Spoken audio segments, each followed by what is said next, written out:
काँग्रेस नेते बाळासाहेब थोरात यांनी संगमनेरमध्ये विठुरायाचं दर्शन घेतलं। चैतन्यनगर येथील विठ्ठल मंदिरामध्ये त्यांनी सपत्नीक विठ्ठल रुक्मिणीची आरती आणि पूजा केली। याप्रसंगी तांबे आणि थोरात कुटुंबीय पदाधिकारी आणि कार्यकर्ते उपस्थित होते। बाळासाहेब थोरात आणि कांचनताई थोरात यांच्या हस्ते विठ्ठल रुक्मिणीची पूजाही करण्यात आली।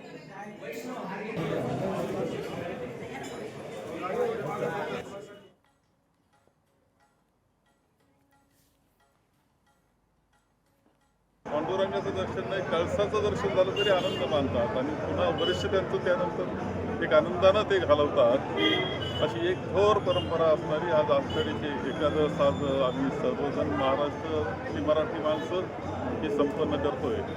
एक आदर्श अशी ही संस्कृती आहे जी मानवतेला साथ घालणारी आहे आणि म्हणूनच तिचं वैशिष्ट्य हे कायमच आगळं राहिलं आहे। आषाढी एकादशीच्या निमित्ताने आपण सर्वजण त्या ज्ञानाचा पुन्हा एकदा विचार करत असतो।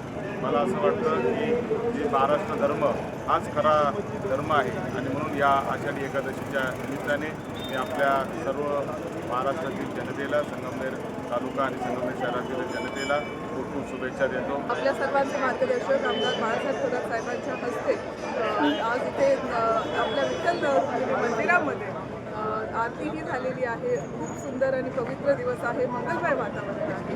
मी तुमच्या सर्वांना आषाढी एकादशीच्या खूप खूप शुभेच्छा देते। लोकशाही मराठी ऐका, पहा, जागरूक रहा।